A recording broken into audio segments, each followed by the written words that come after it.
Ganito yan. Bumabalik pag nilalaro mo. Pag nagkamali po ang bagsak. Hindi mo ka muna maglaro, di bumalik. Ito. Ano nangyari sa'yo? Kailan ba? Ang tagal ko, mag-isang taon na rin. Mag-iisang taon na. Ngayon, nakailang ano ka na, injury. First time ko po. Hindi. Sabi mo bumalik. Mga ilan na? Tatlo po. Tatlo. Tatlong tunog na. Tatlong tunog na yan. Nung last Yung week pinakahuli? Last week pa. Ito last week. Yung pinakauna.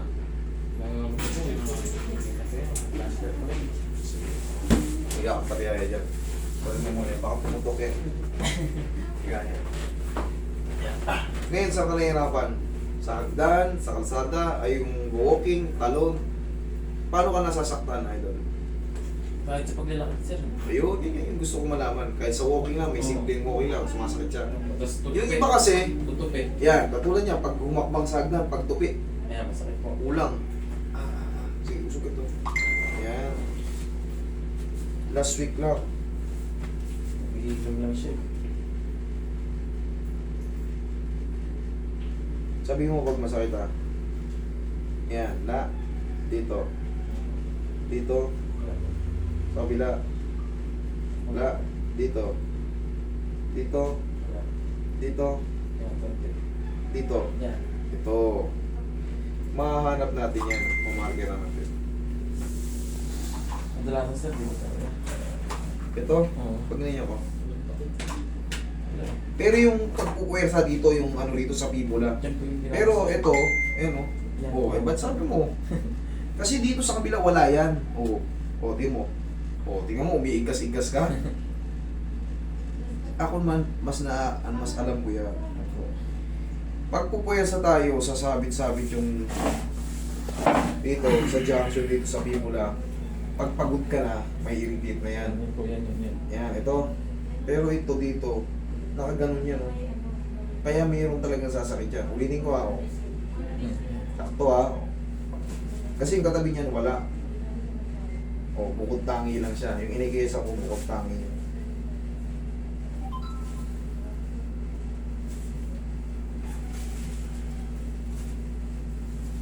Relax na nga.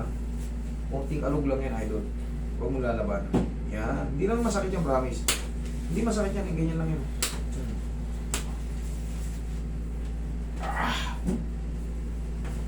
Kaya, yan.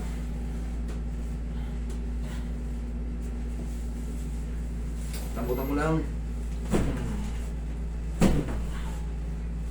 Thank you. Ano yan? Mamaya, babalikan natin yan. Ekis na yan. Taga saan kaya, tol? Wala po. Valenzuela.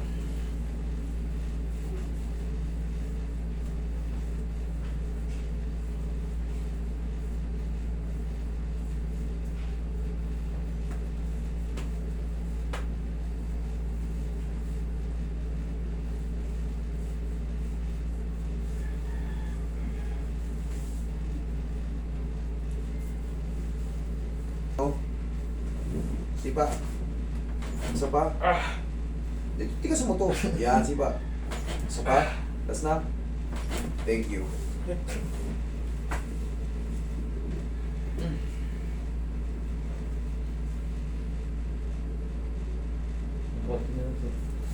Kita mo? Yan o. Yan yung kanina. Diba? Unti-unti na nagbabago. Kailangan lang talaga mayamit na para matanggal yung pakirit. Ulitin ko, yan o. Ayan o. Ayan kasi yan. Diba? Tapos, pahinga mo lang to ng mga 3 ulit ka na. O, pahinga ka lang kahit mga 1 buwan sa paglalaro. Kung namimiss mo yung court, tumira-tira ka. Huwag kang munang sumali kasi ibig sabihin yan, pabalik-balik na lang, pabalik-balik. May tama na yung meniscus mo. Ano yung meniscus? Yung panggitna. Yun ang ano, kaya dumudulas lang. Pag ano, patay ka na naman. Yari na naman, masakit.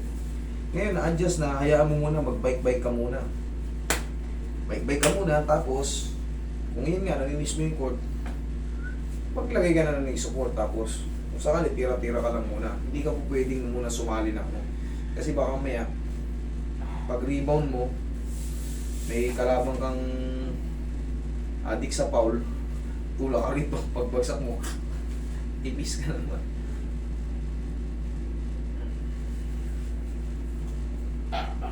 Saan masakit? Masakit siya? Ilalim, ilalim. Sa pinakailalim, ito? Opo. Puso ko konti. Diyan ako nahihirapan, sir. Pag may... Yan. May nakaipit pa sa posterior. Thank you.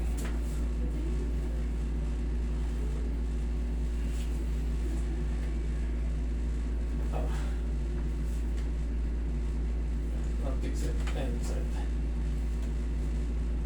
Yan. Unti-unti na nawawala.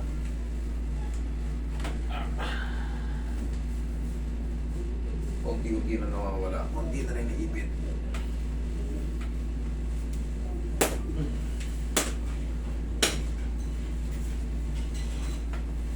Unti na lang, idol.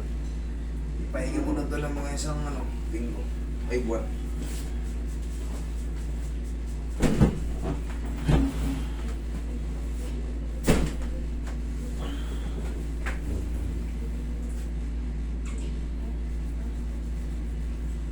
Wala na yung masakit dito.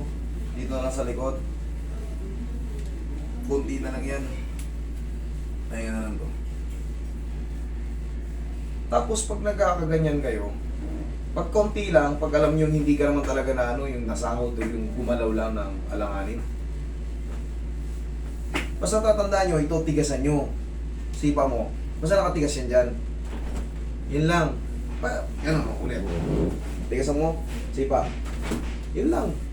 Tapos sapusin mo ng pau.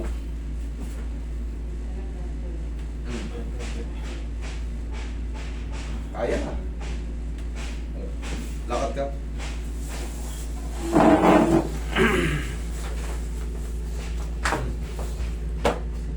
Basta. Sabi ko sa'yo eh. Pahinga mo na ng isang buwan yan kasi nakatatlong ka na pala eh. 3 ulit ka na, mabilis na siya Hayaan mo muna maging healthy yung position na yan. Hayaan mo muna maging healthy yung meniscus mo. Eh, manood ka ng anatomy ng tuhod para mas mabilis yung maunawaan kasi sayang, bata pa kayo, baka mamaya magagaling kayo maglaro. Kailangan nyo munang ipahinga. Okay? Opo.